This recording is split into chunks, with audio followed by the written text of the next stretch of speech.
people, what up, though? We back, episode 4 of the All Black Men Need Therapy podcast. As you can see, we have our very first guest on the show. His name is Mr. Leslie ButtaFlySoul Taylor. He is a great friend of ours, a solid man. He is currently the trainer and curriculum coordinator for Momentum Education Team Basic out in Chicago, correct? Well, you travel nationwide. Travel nationwide. He's a gifted actor, poet, playwright. He was featured on Russell Simmons' Deaf Poetry Jam. I remember the episode. I see you in my head right now. He had hair in that joint. You know what I'm saying? No shout. We both, hey, look, it is what it is, player. I don't think I realized that. That's what's up. Not that you had hair, because I know obviously you had hair at some point. He's a great man. He is the director of my play titled "I Wish Life Had Training Wheels," and in preparing for that, he pushed me to limits I didn't think I could go, and it's part of the reason why we have him here. Outside of his brilliance, he has a tendency to get us to go to a place where we've been reluctant to take it to. We've touched on many topics, but I think Bella and I have been very surface level with it. We've given you just enough emotion to where it's relatable, but we haven't dug deep under the core. And I think Butta is more than capable of getting us to harp on things and really tap into that side that some people are probably itching to see, I guess. Did you even introduce us? I mean, if they've been watching, they know who we are. The whole 3 episodes. Hey, listen, we got more than 7 followers, though. You know what I'm saying? Seven subscribers. Let's touch on that real quick. First of all, shout out to everybody. This is the first episode that we've recorded after viewing the feedback and after seeing the response we've been getting from people. It's been heartfelt. Like, we appreciate everybody listening in. Got over and I don't even know what this means, but we got over 200 something downloads, close to 300 at this point. I would imagine that's pretty decent, but don't know. But it's dope. Y'all I'll take it. Yeah. Hey, we got people in Denmark and India listening to it. Word. So shout out to y'all. Shout out to the folks in Denmark and India. We don't know who you are, but shoot us an email. Holla us on Instagram so we can give you a correct and proper shout out. For real. Yeah. I'm Chief. I'm Bell. And that's Butta. And this is All Black Men Need Therapy. So we, like Chief said, guys, we wanted to, if you've been watching the show, you've probably noticed that I haven't been wanting to touch this topic. And even literally right before we started, I was talking which you'll about see. Yeah. And we're gonna give Butta a chance to talk, I promise. I know Chief and I just here. we kind of hogging everything right now. But even before this, we started recording, I was kind of trying to prep Butta for what direction I want to go, which is an oxymoron because we got Butta on here because we don't want to limit what direction we go in, So I was still trying to control the conversation. More importantly, trying to control how far it goes for me personally, emotionally, right? Mm-hmm. So, this podcast and the feedback we've been getting is, hey, we appreciate you guys basically putting it all out there. It allows me to want to, reflect and do that too. That's a lot of the feedback we've gotten. But like we said in every episode, guys, we are human, right? We mess up just like y'all mess up, and we guard things just like you guys guard things. So I think for me, my reluctancy is because I don't know where those emotions will take me, and then I don't know if I'm ready to deal with it. But here we are. We're doing it for y'all. Right. We're doing it for y'all. In preparing for the show, one of my big statements, but in my head was I want to tell people I'm scared. But in stating that, I'm thinking, I want to tell them I'm scared, but I'm not afraid. If that makes sense.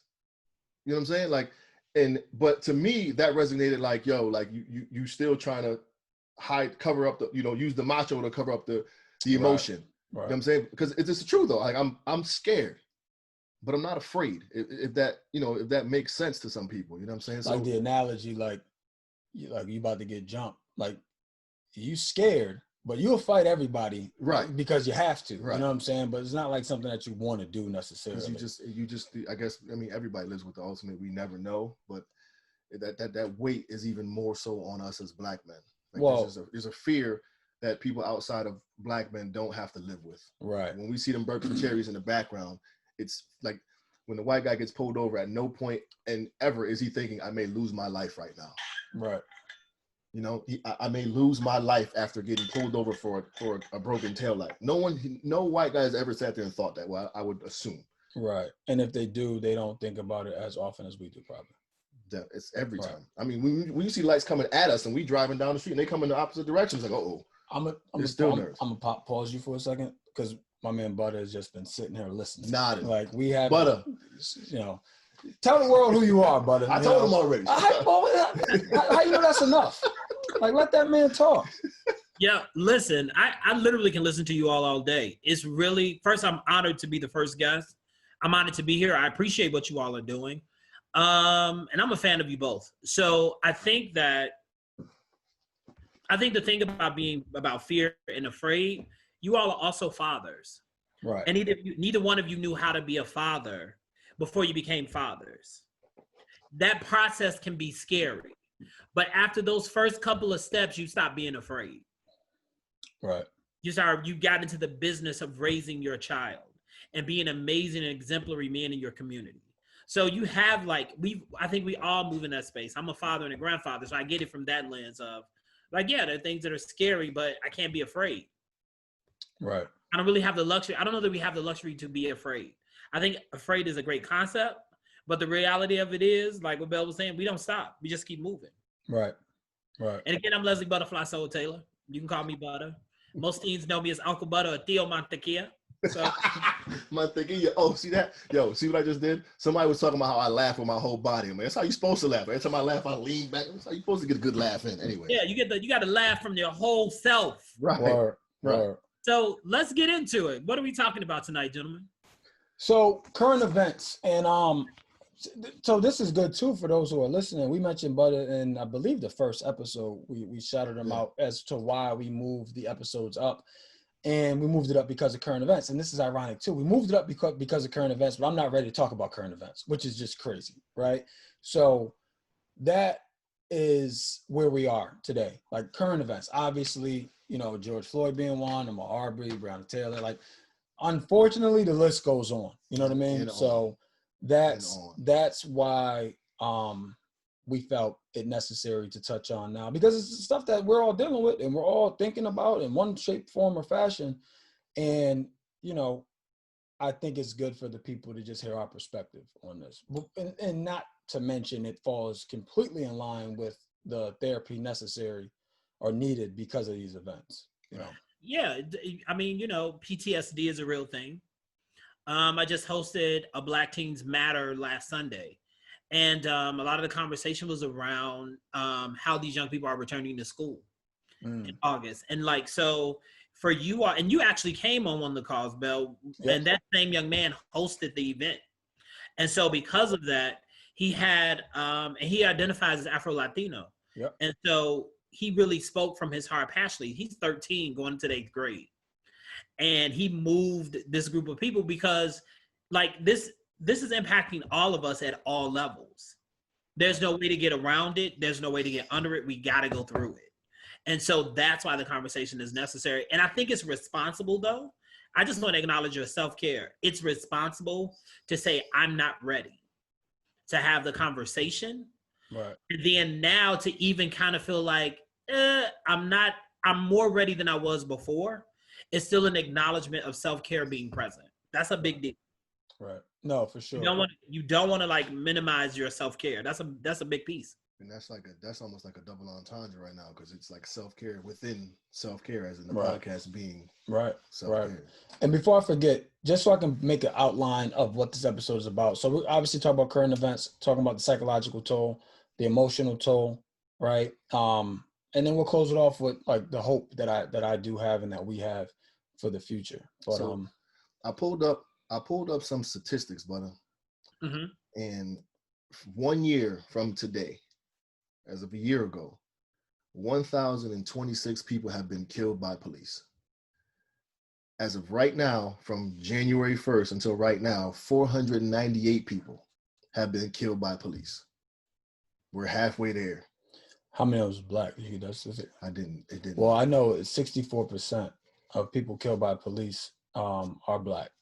I do know that. I looked that up a while ago. 64% of 498. So. And you know what? And consider that our numbers are high in the killing by police, but our numbers are low as we are here on the planet in population. Mm-hmm. Right. Right. So that was another thing. So the same guy I referenced in episode 1 about, him being pulled over by the cops because his father had some issues with somebody related to the town. He and I were good friends, and I'm getting his perspective, which I'm not sure how I feel about it all the way yet, but I'll kind of talk to you about our last conversation. What he said was, he was like, hey man, like, I get it, and I'm with you, and I agree. Like, this stuff is wrong and needs to be fixed. 100% agree with you. He's like, but just a question. He's like, the percentage of Black people who kill cops or shoot cops is higher than the percentage of white people that do it. So what he asked was, he's like, does that play a factor into a cop's mind going into that encounter with a Black person? Of course it does. But so I'll let you 1 second, Butter. So when he said that, it caused me to start doing some research. What I realized is that the most violent, per the 2018 statistics from the FBI, the violent crime offenders, I think it was like 68% of them were no, it was 72% of them were white. So of the arrests of violent crimes, 72% of the arrests are white. And so we never re-engaged in this conversation, but it's like, well, if we're going off statistics, one, why aren't you scared every time you pull a white person over, right? If statistically they're more violent statistically. And then the other thing is, if it is based on statistics, why isn't it proportionate, right? So if it's whatever percentage of Black people kill cops or shoot cops, then why aren't the numbers proportionate to white people being killed by cops? So like if it's 64% of the people being killed by cops, it should be 64% of the Black people that are shooting cops. But it's not even close. So if 64% of us are getting killed, and that means 40 or 36% of white people are shooting cops, that means 36% of white people should be getting killed, but it's not proportionate. So that's why I was like, I hear in theory what you're saying, but it doesn't add up. Right. You know what I mean? Without a doubt. I mean, they go in and shoot up a fucking church and get Burger King. Yeah. Get arrested and taken to Burger King. I was literally just thinking that. I think that when you look at school shootings, how many were by black boys or girls? I don't know of any. In the recent times, I don't think there's been many. You had the dudes that shot up the was it DC snipers, them cats, like them. Yeah, but they didn't shoot up schools. But I'm saying not school, but I'm just saying, like in terms of like really super violent crimes. But the fact that you can point out the one reference, right, one out of and you realize how long ago that was. Right. Yeah, I was in college. I was 20 years ago. Right. About at least. And so what I'm suggesting is this: crime is crime. I mean, we can just say that. But I mean, you want to look at the history of the policing. Policing actually started as a way to corral slaves. Right. When you think about the paddy wagon, it was designed to collect slaves on the streets. And so inside of that, policing was not designed to bring order. It was designed to really keep slavery in order. And so that's how we have it. So much so when you think about the word cracker, you had Black men who were also perceived as crackers because they became better Blacks during slavery times and were overseers as well. So the cracking of the whip became a conversation of both white crackers and Black crackers, i.e. Black and white police officers, who then come together in this conversation of, well, we're blue. And so then you have this, and so not only, I don't know who's worse, white cops or Black cops, giving that there's either silence because people still got to pay bills and take care of their families, or people want to get into the system and think that they can change it and they get stuck fighting a very small fight. Right. And so I think when it comes to like that conversation of police, it's I think it's a small distraction on a bigger conversation. We've been conditioned. If you look at how we treat each other, we have been conditioned. Usually when we're killing each other, Black folks, that is, we've broken a rule. Right. We've broken some cultural rule where we violated the code. Yes. We violated a code. And so now we're we're doing stuff inside of that. That's not to justify. What I'm suggesting is we're often not looking to kill other people. We're often, unfortunately, in alignment with our abusers in such a way where we just want to get along. And we were Rodney King and way before Rodney King.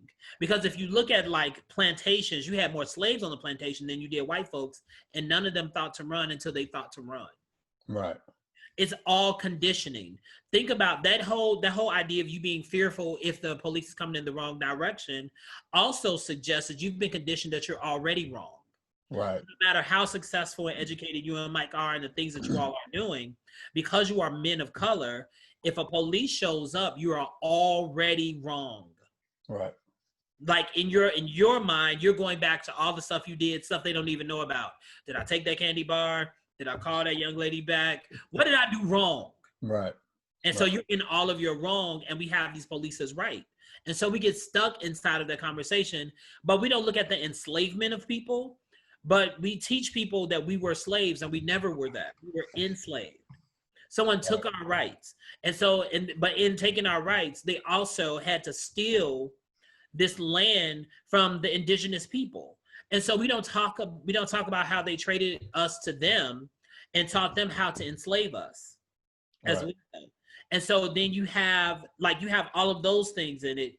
And in none of those conversations where we talk to be valued. I think the mistake with Black Lives Matter is who we have the conversation for. I don't believe in going to get white people who have not called me to check on me or to stand up and fight. You're not my ally. You might be a good friend for the movies. Right. The allies are on the front line.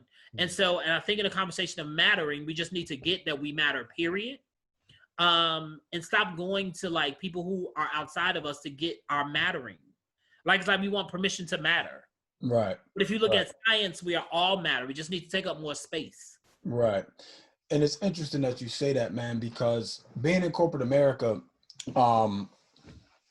well, I'll give the listeners a little backstory. So when I started with my company, I was one of 2 Black people in the state of Connecticut. And then shortly after I started, he was gone, and then I was the only one. And for the longest time, I've just been like, well, during that time, I was just like, man, I just want more people to look like me that are successful that I can reach out to, lean on, so on and so forth. Because another, just more perspective, I came from the school system, working in the school system, right? An inner city school system at that, and the largest high school in the state of Connecticut at the time, with 3,600 kids. And then I go into, shirt and tie, white shirt, blue shirt, corporate America. And it was a culture shock. Like that's exactly what it was. There was no other way to put it. It was a culture shock for me. And, for a very long time, like a very, very long time, I was the only Black person in the state of Connecticut, which I was fine with, and I own that. But, I say that to give you perspective, because now during all these things, what's happening is naturally a lot of the white leaders are reaching out to me, and to check on me, which I appreciate, and ask for perspective on, how maybe they should address it and things like that and all of that. And the thing that, and though I love that, it kind of bothers me too, because this isn't new, right? Like this isn't a new phenomenon. And I equate that to I equate them listening and checking in on me to nothing else going on in the world right now, right? Like we're quarantined in a damn pandemic.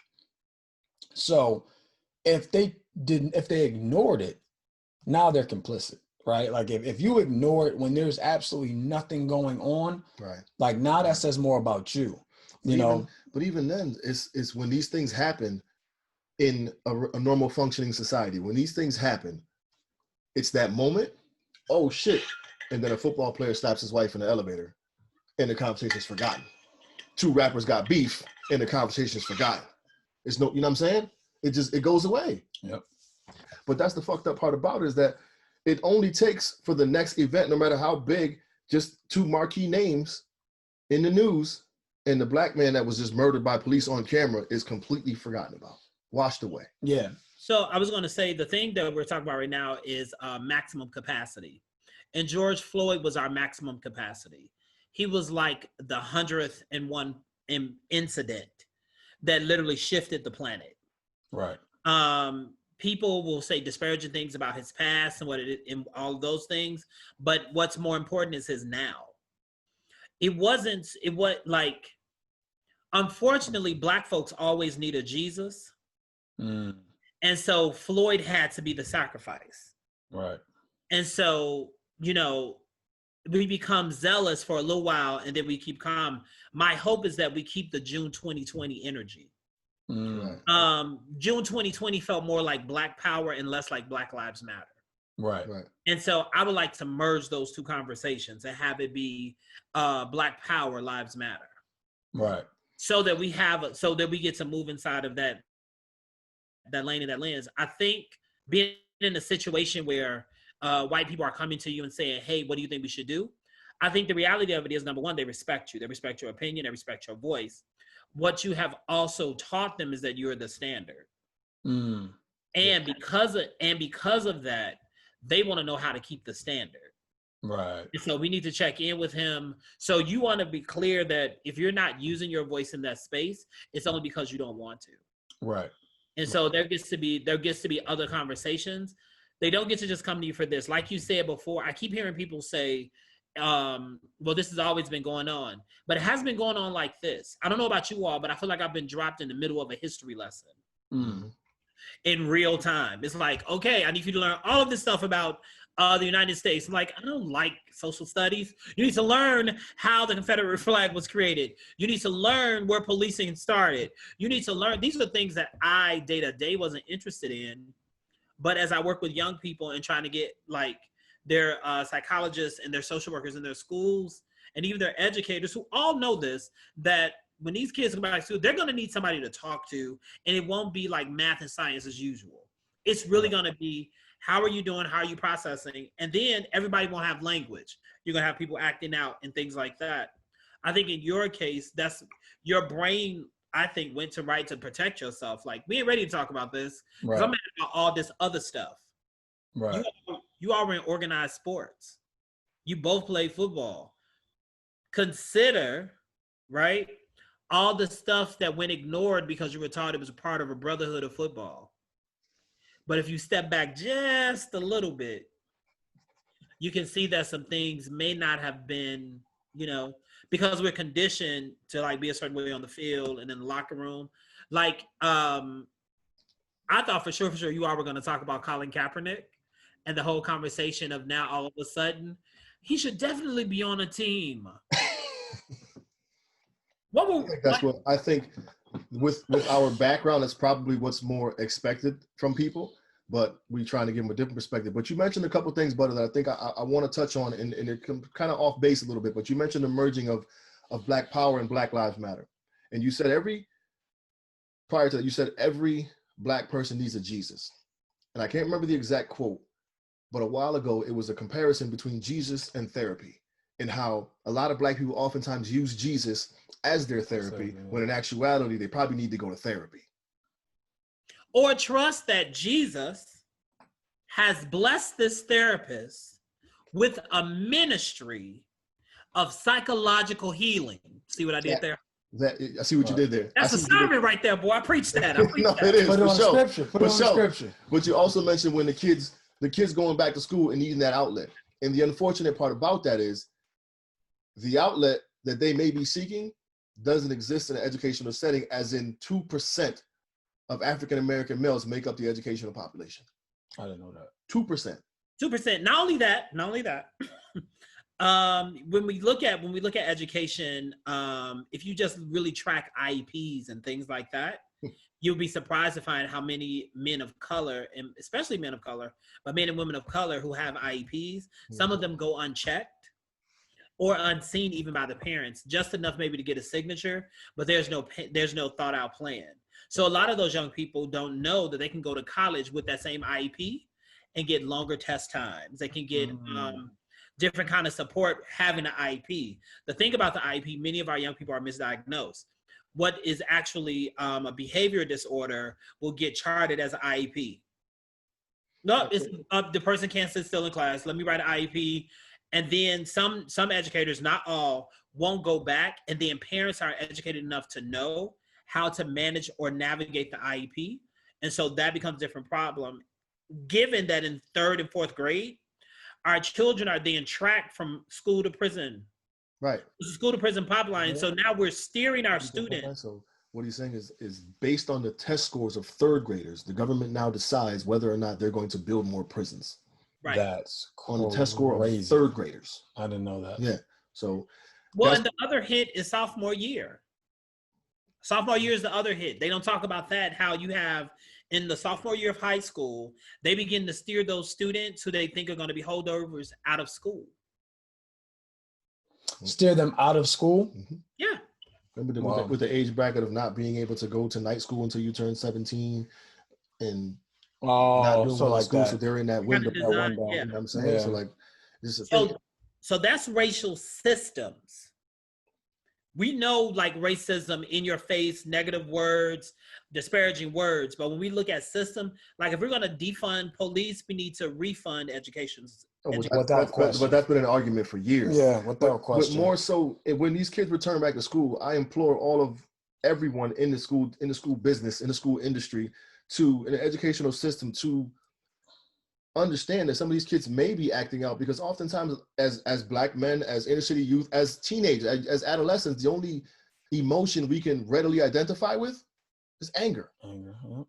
You know what I'm saying? So when they're acting out in class, some of these kids might still be upset about seeing George Floyd, but some of these people are the ones who are the all lives matter in the inner city education. And it's like, so how can you connect and relate to these kids who need you to be there for them, when instead it's like, well, you're going to be the next George Floyd or some shit like that. You know what I'm saying? That touches on like a part that I'm struggling with right now with like some of the white people that are coming to me. There was a quote I heard that said, how you are as a person is how you show up as a leader, right? And the challenge with that is, if you're a fucked up person, right? Fucked up leader. You know what I mean? And you're leading a group of people in a fucked up way. So that's the challenge with that. So the whole all lives matter, folks, and you know, because the conversation I had with a lot of the white leaders that reached out to me, it's like, you know, this is cool. Like I appreciate and I love that you are engaging with me, that you guys, what I told them, like, you guys aren't the issue. Like, you're reaching out to me, you want to make a change, you want to do better. You're not the issue. I said, however, there's people that report to you that don't share your same views. Mm-hmm. So what are you doing with those people, right? Like, how are we impacting that change, right? And you know, the comments was like, you know, we'll get some training, we'll get all. And I was like, that's cool, right? Like, but that to me is like a supplement, right? Like, you working out, right? You don't just take supplements and expect to get bigger, right? You work out and the supplement helps and it enhances the strength and it maybe pushes your progress along. But my thing, what I'm struggling with right now is, I'm struggling with a lot of stuff, which is why I don't want to talk about it. But one of the things I'm struggling with, which now that I think about it, as I'm sitting here right now, I'm probably putting more emphasis on this because I'm not trying to deal with my current emotions. But what I'm struggling with is the white people who are basically treating this like the flavor of the week or the flavor of the month, right? They're engaged. They're doing they're saying all the right things. But then one of my partners said something very powerful to me. He's like, I don't care what these white people are saying to me. What are they saying to their families, right? Like, what's the conversation they're having with their kids? He's like, that's what I would have, that conversation with me. They're not. I don't want to say they're not. Like, I don't want to say all white people aren't doing it, because there's some that are. But what I'm trying to differentiate is the ones who are having the conversation with me and having a necessary conversation with their kids, or just the ones that's having the conversation with me. Like, that's where they're posers, right? They're imposters. So, and I think that's why I'm spending a lot of time on that, and not spending time like I'm trying to discover who's who, but I think I'm treating everybody like they're that, because I don't know who's who. But that conversation is, the parallel there is, that conversation is something almost embed in a Black parent's future. Sit my kids down and talk to them about what to expect from the cops or how to deal with racism. White parents, that's not a part of conversation that's embedded with white people. But it doesn't have to sit my kids down and teach them how to deal with racism. Like, that's not something they have to. Oh, I see what you're saying. We have to prepare for that conversation with our kids. Like, listen, this, may potentially happen to you. Yeah. They don't have to have that conversation, man. I think you all both just you all unpacked a lot. So can we go back just a little bit? Go ahead. So when we talk about all lives matter, what we want to consider is there are different versions of how people are using all lives matter. So you have the all lives matter people who want to kumbaya, right? But they do it in such a way where it's like, no, all lives matter, and I just want to help. I'm not like those other whites. You have that person. Right. Then you have the all lives matter because they recognize that there may possibly be a threat to their supremacy and superiority. All lives matter. All lives matter. So for them, it's like don't take my power away. Right. You have that other group that's similar to them is like, all lives matter. All lives matter because now they're ashamed. So you have those people who are ashamed who know the benefit of their white skin and privilege, right? But they're ashamed that they've been taken advantage of it. So you have those folks. So you're moving the conversation that way. Then you have the other group of folks who, like what you were saying about talking to their kids or talk to their families at home. First, you have to admit in that home that you have this level of privilege. The police conversation is really a distraction. What we're unwilling to talk about head on is racism. Right. And racist systems that keep us in a conversation. We're socialized to believe a certain thing about each other. Big bald black man. You're not going to trust me. Y'all going to cross the street if it's too many of us together. Right. But that's us as brothers. So we've already been taught to be afraid of us. That came from a conversation from somebody else. Right. But now we've adopted that truth and that philosophy for ourselves. And then moving on to like what Mike was saying, I think the conversation, we get to move into more responsibility around talking to our children. Here's the thing. When we walk into a room as black men, we are responsible for the whole room, no matter what room we're in, believe it or not. No, I agree. You got to think for the white folks. You got to make sure you know where all the exits are. You got to make sure you do not move swiftly. Depending on what room you're in, you want to make sure that you're speaking correctly. Yep. So that you have to make sure your code switch is correct. Mm-hmm. Right? Mm-hmm. And but we're not consciously thinking that. That's in our subconscious. And then what happens, we go on automatic. It's a learned behavior. Well, it's a learned behavior, but not only that, we've been taught to take care of everybody. Yes. That goes back to slavery. Like that goes out. You're doing it at work. I'm doing it at work. Right. I'm doing it when I talk to like educators. I'm doing it when I talk to parents. This is what we've been taught to do as people of color. We've been taught to take care of everybody. Think about how they're treating our black women right now. Black women during slavery, they were either the parent of the child they were helping raise, or they were nursing and raising somebody else's child. Yep. Fast forward to 2020, they are still on the breast of our black women. The White House is under siege, and they've left it to black women to save it. Mm. We want to talk about race, not just police. No, right. I agree. Police get tricky. And then even talk about those white people who are taking advantage and stuff like that. And, doing doing a lot of performance and all this other stuff. Listen, some of them are finding their way. What we get to be smarter about, like they did, use them to our advantage. Mm. I'm not going to tell you to stop doing that. I'm going to invite you to go do that at the Klan rally. Right. I want to see where your heart at. Right. You do have, but you do. But I mean, some of them aren't that brave. Like I saw a meme of it and I posted it, and I think it's relatively true from my perspective. And it said, "Dear racist white people, my white friends will beat your ass." But that's like the reality behind it. Like when my white friends, the ones I got close, they'll ride for me. You know what I'm saying? So those people do it, but it's the ones that aren't accustomed to riding for you that you want and need to go ride for you at the Klan rally.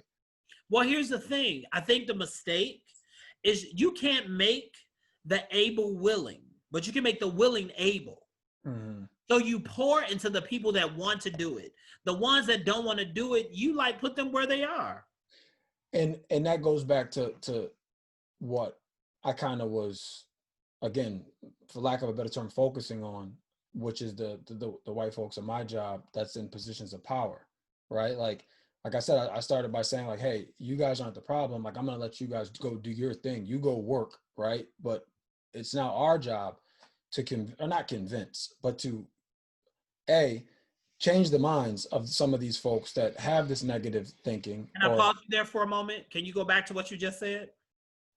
You guys aren't the problem. Stop right there. Yeah. See what you just did? You're the cool black best friend in every movie. I'm the cool black best friend. We're so good at taking care of other people, we don't even know when we're doing it. Right. So, like, we get told I'm responsible for racism as much as everybody else is. The reason why I say I'm responsible, on some level, I agree to this. Even though there were systems in place, like we've all said, it's been going on for so long. What did I do? Right. Other than complain to my brothers? Did I do something? Now, the reality of it is, I joined the organization. We're looking to change the world. Momentum Education is that kind of organization, where we work with all people from all kinds of backgrounds. So that's my contribution to the planet. But in that same regard, I had to check myself, like, hold up. When my friends called them, was like, oh my God, what should stop? Have you created a bail fund? Okay, call me back if you created a bail fund. Oh my God, are you okay? Stop asking me if I'm okay. If you had to make this phone call, you actually knew the answer. Right. Here's what I want you to do. We got to stop letting people off the hook, because too many of us have been on hooks. Those people that we're talking to, they're not going to step down from their positions. Right. That's a very good point. Yeah, they're not going to leave their money for a cause. For a cause, right. Yeah, so you hold them accountable. Here's what I'd like for you all to do. Given that you all are the persons that can make power, what can you do with your money to like set up mentoring programs for young black men who want to go into this field? One thing I will say, to their credit, my company in a major way put their money where their mouth is. Like a major way, and it's going to fund all the social justice platforms, and they even asked like, hey, who should we give the money to, basically. So, and again, it's a major way. I don't want to give out too much so you don't know who I work for, but anyway, but it was. But stop telling them that they're not them.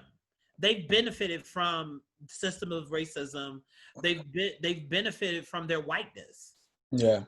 And whiteness is not even a thing to like hold on to, and people fight for it.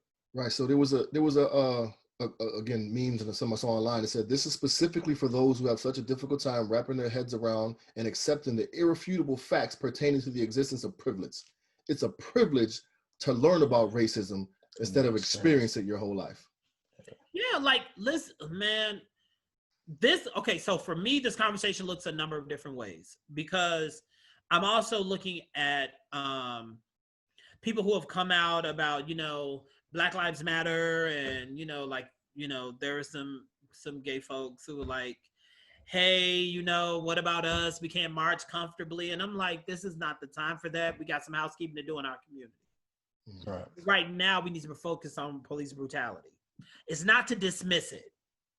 And then Tony McDade was killed. That's a transgender male. Once he was killed, then the conversation kind of changed a little bit until we saw the sister that was beat up and accosted because she had ran into some cars. When they found out that she was transgender, then they made it a hate crime. And so for me, when I look at those kind of things, it's like, listen, you all, we as a community, we got some house cleaning to do, but we've been taught to hate each other from a system designed, because as long as we're doing infighting, that system gets to stay in place. Let's talk about how you feel regarding the George Floyd situation right there, because that's what you didn't want to talk about, what you were avoiding. How do you feel about it? Why didn't you want to talk about it? For obvious reasons. Well, I shouldn't say obvious reasons, because maybe it's not obvious to all the listeners, but Quite frankly, the biggest reason why I didn't want to talk about it is because I have a son now. That's why. And the conversation that I kind of touched on with some people who I started every conversation with, you know, this is another thing. I've gotten countless calls from my white friends, right? And maybe 2 or 3 from my black friends to check in, like how we're doing. So that's a whole nother conversation. But which is why we have this, right? Like, why aren't we checking on each other more? Not talking about that. Yeah. We're not talking about this. But the biggest reason why I don't want to talk about it is I had a son now, man. And what I equated it to was this. I am who I am, right? I've had a broke upbringing, which allowed me to grow up in the hood, but not necessarily have to partake in everything. But it allowed me to learn, right, how to navigate through some of this bullshit, right? Like I got a lot of invaluable skills that you kind of caught, you know, not taught necessarily. Like you just being in the environment, being around, you pick up things. You people will call it street smart, right? My concern is my son will grow up privileged in comparison to me, right? Like he's gonna grow up in the suburbs. He's gonna grow up in a great school system. He won't have to learn on the fly survival, right? Like this blanket statement, he won't have to learn survival. So, because that will be taken care of for him. So my concern is the unintended consequence of him being brought up with all the things that I never had, is the unintended consequence that he's not going to learn the tools necessary to fucking survive if he gets pulled over. I have a question for you, Bell. Yeah. Did you have that same feeling or fear when it came to your daughter? No, I didn't. And I asked that question deliberately because I want you to really look at that. Look at how you're holding your daughter, who we all know is a genius, right? But you're underestimating her father. You're underestimating the power of her father. You feel like you grew up in a situation that was tough and things like that. What would your father say about how you were raised? Well, they would probably call it like normal, like exactly. Because for him, see, I think we're born in the times that we're born in because we need what we need in those times. Right.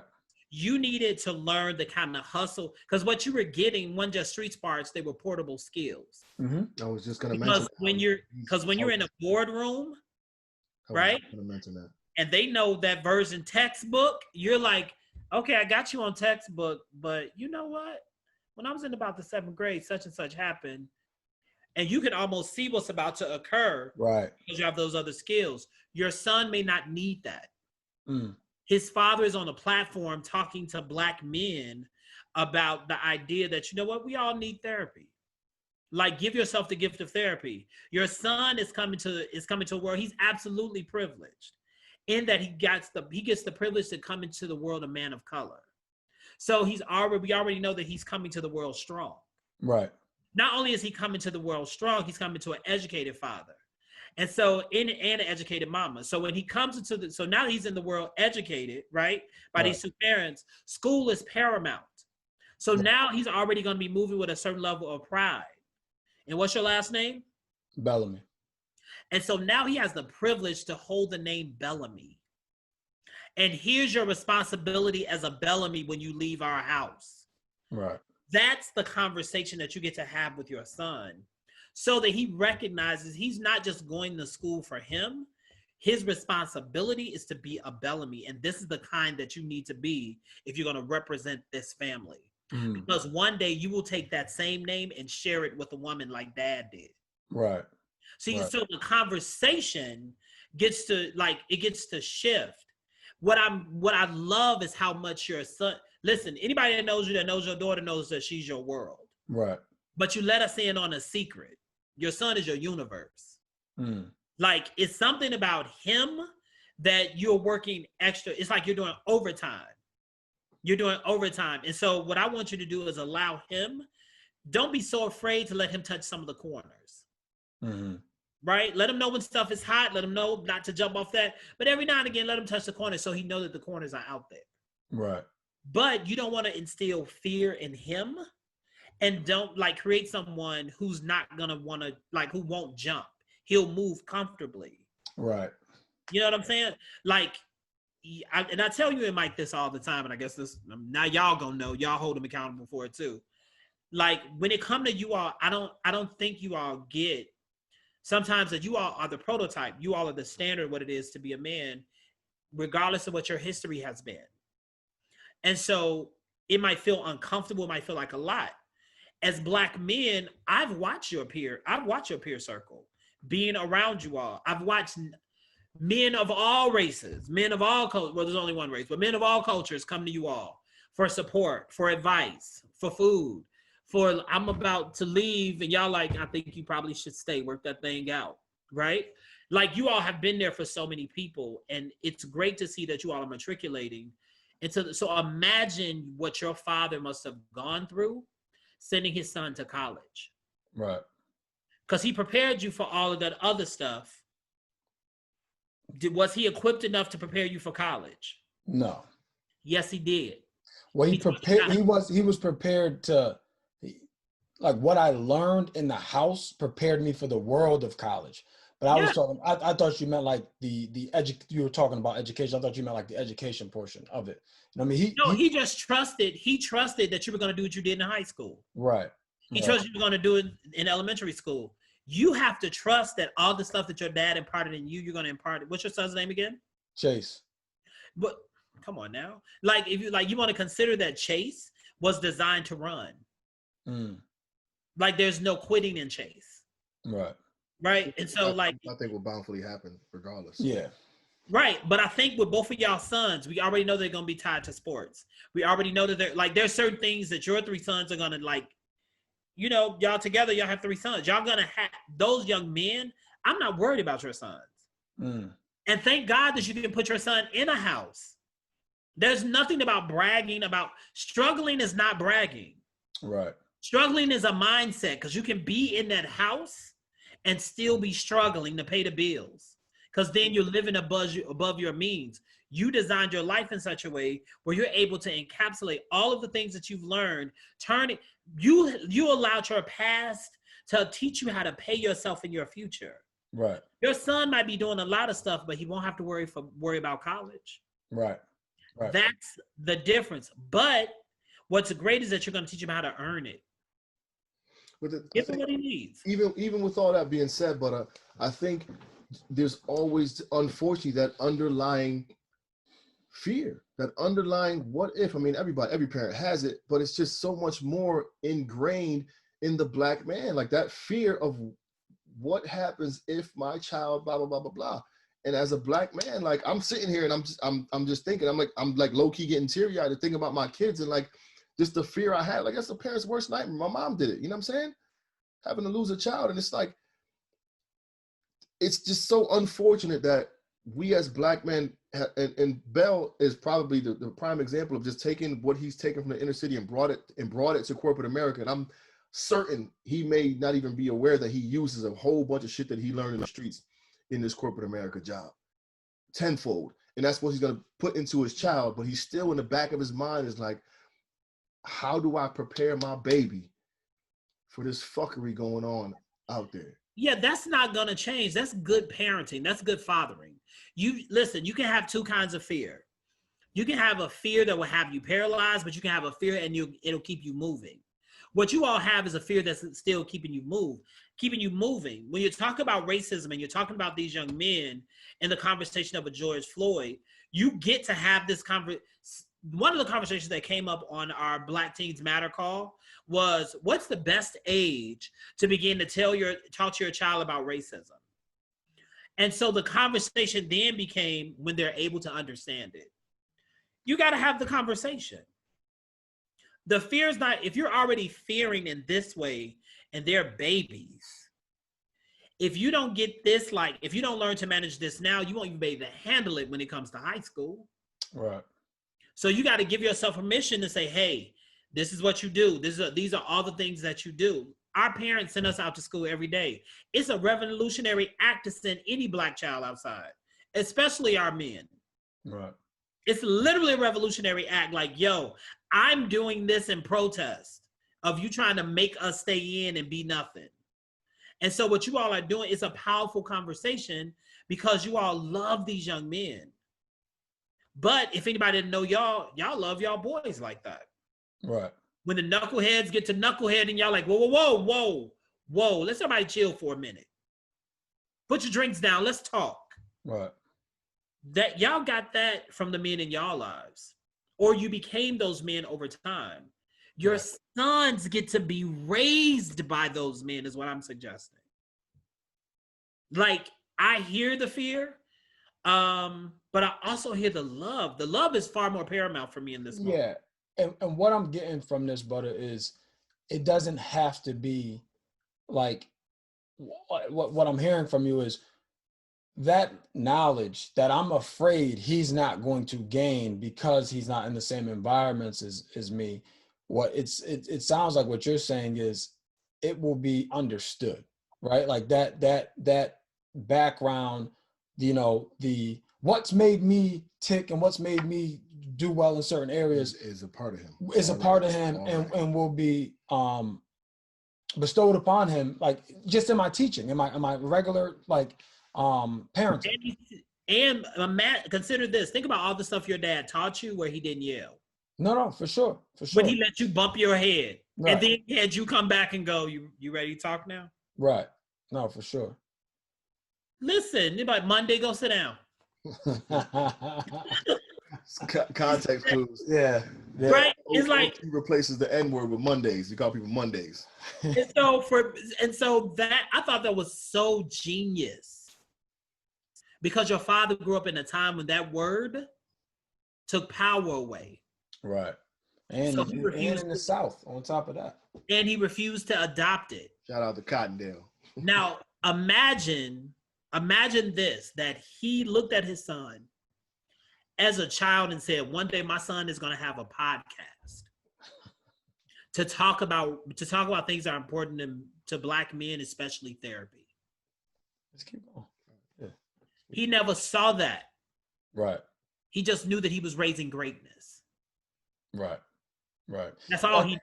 And that's a good point, because we also can't, back to the fear, and what'd you say, fear and scared, or what'd you say? I'm scared but not afraid. Scared but not afraid.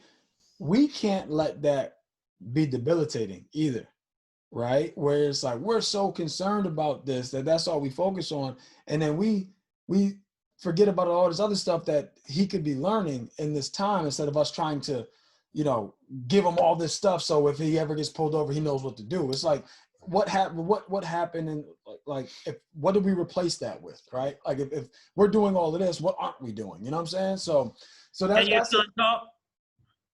Huh? Can your son talk?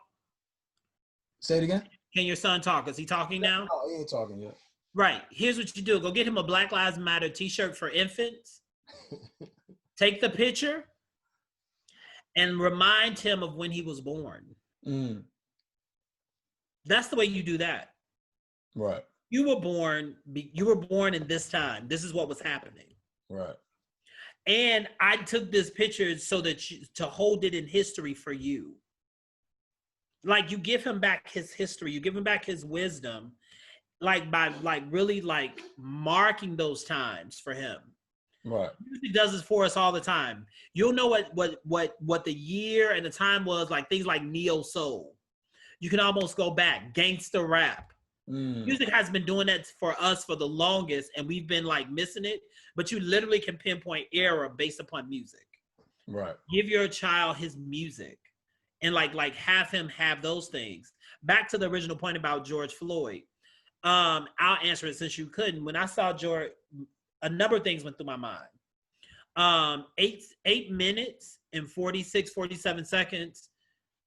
I didn't realize how long that time was, and how much of that time I waste day to day hoping for things. wishing that I had gotten something done. Having him call out for his mother, who we would later learn is dead. That struck me in a place that I can't even explain. It's almost as if he knew that a change was about to occur that he wouldn't be able to come back from. And that shit is so. Think about how tough we are, how many fights we've been in, all that other good shit. What would it take for you to fucking cry out for your mama, dog? Yeah, that's what I'm not willing to think about. Just like, what would it take for a grown man to cry out for his mama, Butter? Yeah. Yeah. And not only cry out, I want you to hear me good, because you just made a good point. As tough as he was, like you just said that's what would have him cry out like that. Like, that's the part that got me, was that he was willing to strip away everything to be as vulnerable as possible to say mama. If you go back and look at the video real good, the people that came and picked him up, if you notice when they went to pick him up, his neck was not fully attached. So the person adjusted his head. He had his head like this because it was just flimsy. He was already gone before he even gotten. If you go back and look at the whole video. And so for me, I was like, well, not only did they knew that they had done something wrong, but the level of arrogance, and then let me be real clear. People always talk about, well, it was a black cop there too. Y'all might want to do background on these folks, because that black cop, he had a couple of skeletons in his closet. One being he's white assimilated. Mm. He's like very much like, I'm not that kind. Right. So why am I so angry right now? Like in this moment, like it's fucking infuriating, dog. Because that could have been you. What are you saying? Right. That's the part that none of us want to talk about. That literally could have been you. And if you're not doing something to change that, then you are doing nothing. That's why I'm not worried about Chase. I'm not worried about Major. I'm not worried about these babies who have fathers like you all. I'm not worried in that way because I know they got it. This won't happen to your sons. Y'all ain't gonna let that happen because you are intentional about changing the world. That's what I mean by that. You're upset and you're angry right now because that level of arrogance you've seen before and you said nothing. Mm. You felt like, and here's the part, no matter how tough or how big you are, how tall are you, Mike? 6'2". No matter how big or how tall you are, you knew the moment a police showed up and said, you need to move on, you moved on. Right. And he might have been half your size and probably got slick at the mouth. Way too often. But nobody really speaks to how much power we give the police. Like, we're so conditioned. We don't fear firemen that way. We don't fear our parents that way. Right. Police have us shook, and all they got to do is sometimes speak. But that's part of the conditioning, though. You know what I mean? Like, they can take your life away. Exactly. Oh, I'm glad you're in this corporate job and you got all of this stuff. Congratulations. We're going to make you an example. Mm-hmm. Right before I got on the call with y'all, I watched this brother. I think he's in London. He was a banker. The police accused him of having guns, questioned why he had such nice cars. It was 26 to 27 months before he was able to get, himself back on his feet, so to speak. But when he went back to the job, they couldn't give him back the same position. So he's at a lower position. And now he's considering suing the police department in London. But that's who they think we are all over the world. Right. Yeah, but so I've read an article the other day about a New York State emergency room doctor, one of the very few Black emergency room doctors in New York State. And in his article, he's stating that he's been around immense number of traumas that come through the emergency room, all the COVID shit, and he's more fearful of his commute to work than he is with all the shit going on that he sees on a daily basis. Like, he fears more going to work and being stopped by the police than dealing with the COVID patients and the gunshot wounds and whatever else he has to experience in the ER. Like, how insane is that? Well, think about it like this. When you look at, you think about how you were a child, when you were a child, can you remember all of the whoopings you ever had? No. But you probably can remember most of the life-changing lessons. Beatings are not life-changing. What's life-changing are words. And like my words work. That was from a good friend. Her name is Dr. Maury. My words work. And so in my words working, other people's words work too. So what we've been done, they've been conditioning us and conditioning us and conditioning us. So they have police come to the school when we're little to say, you should trust the police. Trust the police. You should trust. You can go to the police. What they don't tell us is that those police are being taught something different about you, about me. Those police are taught, oh, if black man, black shirt, hoodie, he must be a criminal. It's happened too many times to me being on elevators with white people. I work with teens. I'm usually in like kicks, jeans, a t-shirt, maybe a blazer, but I rock my sneakers because that's what they look. Oh, those Yeezys? Yep. Now let me talk to you about this, and this. I got them. Right. I've had people say to me on elevators, the service entrance is in the back. Are you making a delivery? Wow.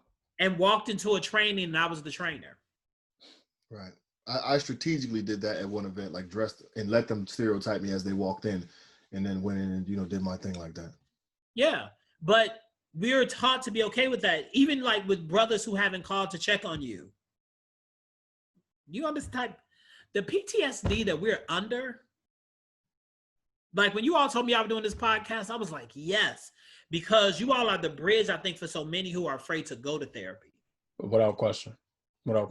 I need to have this conversation. And then up to the point where like, I'm constantly having the same conversation. I need some more help. Go to therapy, get your support. Mm-hmm. Not a therapist is going to work with you. That's what that looks like.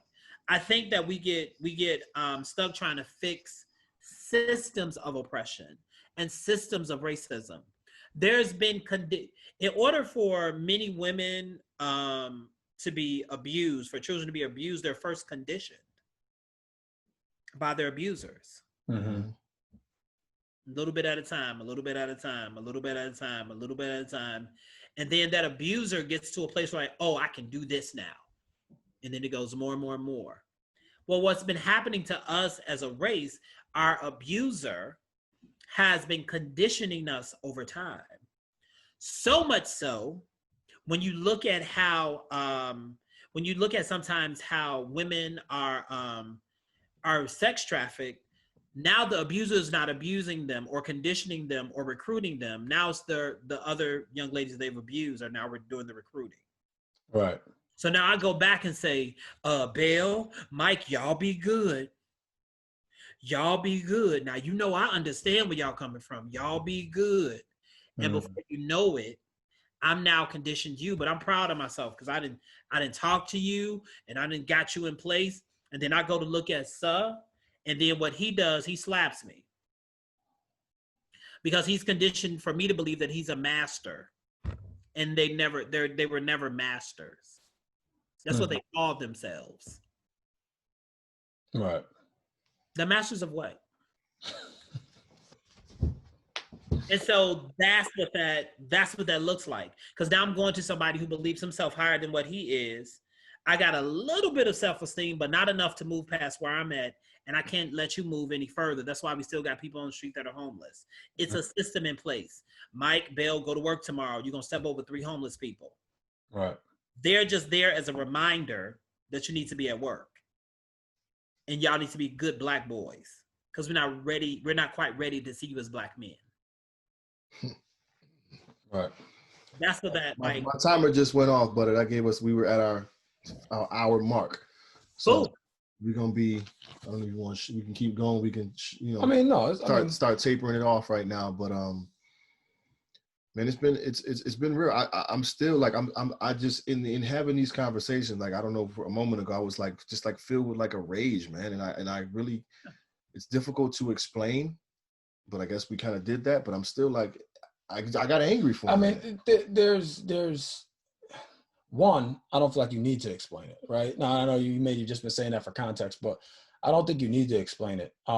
In fact, if it needs to be explained to someone, if someone needs more understanding, they're part of the problem, right? Like the fact that someone who looks like me is killed, which I know it's not on a daily basis on camera, but that's what it feels like, right? It's like we can't even grieve over George Floyd without hearing about, Ahmaud Arbery, right? Breonna Taylor. Like this is all within like 10 days, right? And now obviously Ahmaud Arbery got killed in February, but it came to the light, Right. around Memorial Day. So all these things happen. So that's one of the biggest things. It's like, man, not only am I gonna be unjustly killed potentially, right, based on statistics, I'm also gonna be unjustly killed in front of the whole world, which is fucking crazy. Like that's the part, like that, and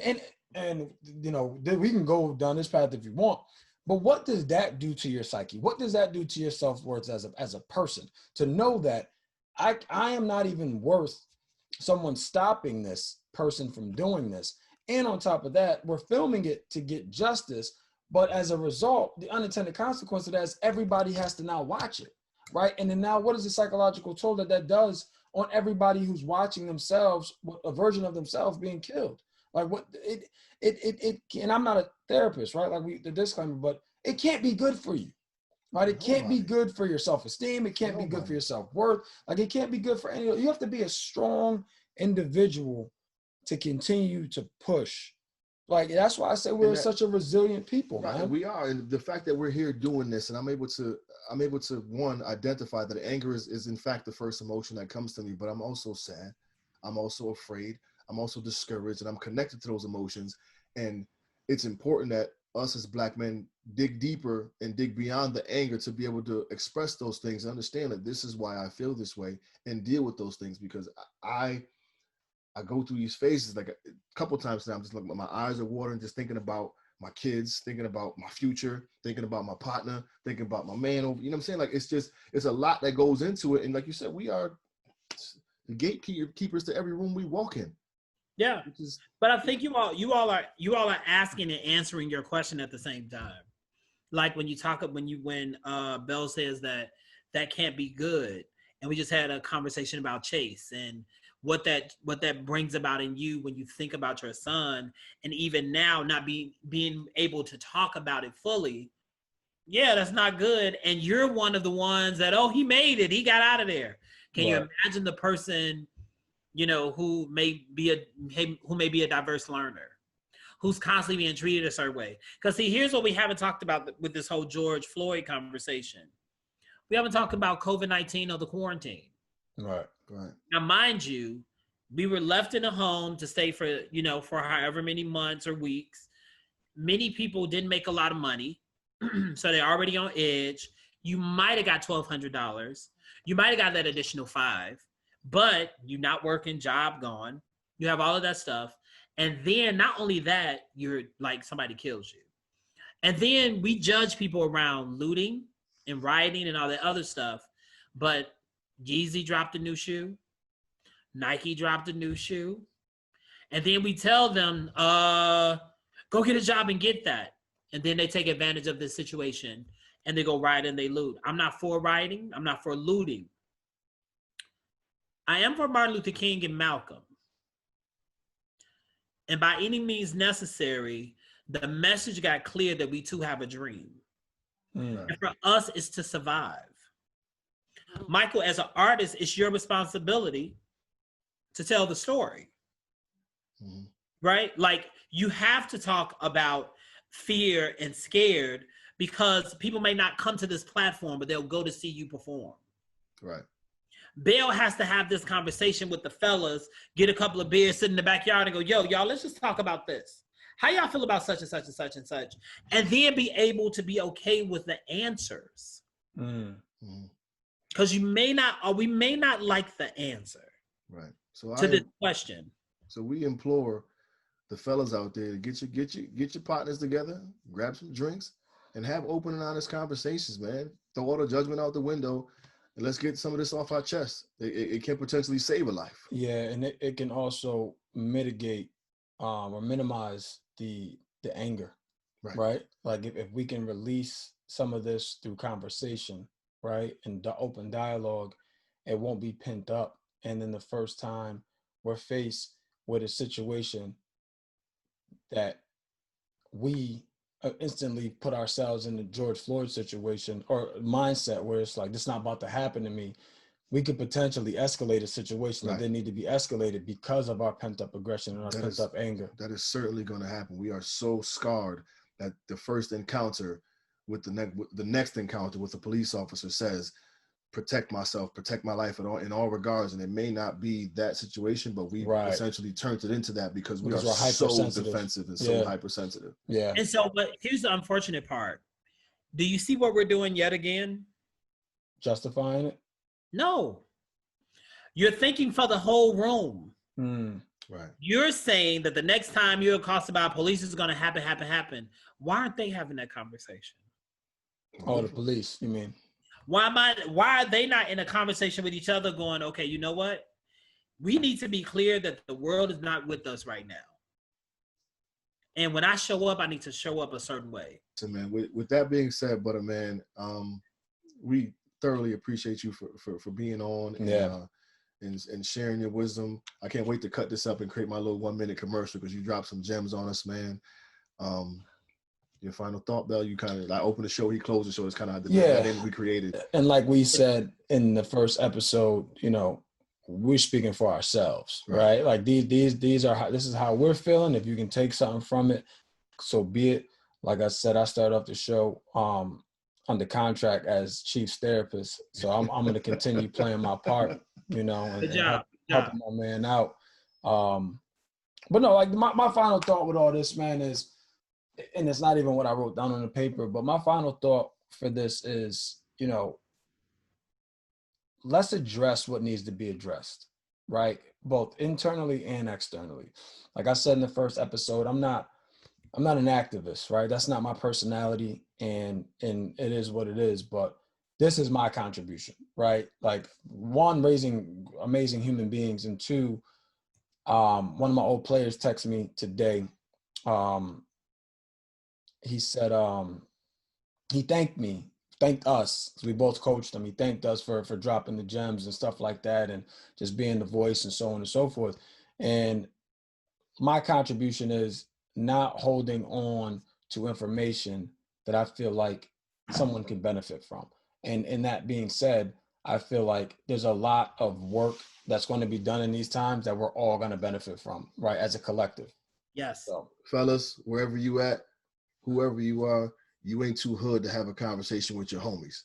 Plain and simple. You ain't too tough to have a conversation with your homies. So with that being said, smooth, seamless transition, although it's not. Justice for Breonna Taylor. Word up. Breonna Taylor was sleeping. That's crazy. She got shot 8 times. She was sleeping. So now you can't be black and sleep in your own crib. We're going to jump down a whole new rabbit hole and start a whole nother case of anger management course. Anger management course. So listen, we appreciate you, Butter. Where can the people find you on social media? Give that out. I'm at ButtaFlySoul on Instagram, at ButtaFlySoul at Instagram, or you can hit me on Facebook at Entertainer ButtaFlySoul, and that's ButtaFlySoul, or Leslie ButtaFlySoul Taylor, my other Facebook page. And you know, this is crazy. I love what y'all are doing. Y'all made me like real happy. My food about to taste real good right now. By the way, he's also a comedian too, and hella funny. Anyways, listen, something that black men aren't doing enough these days. Leslie ButtaFlySoul Taylor, you my man, and I love you, B. Word up. You, man. Definitely love you, man. We appreciate you, man. I'm excited for your sons. I'm excited for my nephews. I'm glad to have y'all as fathers. For sure. With that being said, this has been episode 4 of All Black Men Need Therapy. Questions, comments, complaints, concerns, hit us up at allblackmenneedtherapy@gmail.com. Give us a follow on Instagram at All Black Men Need Therapy. Listen, hug a black man today and tomorrow. Peace. We out.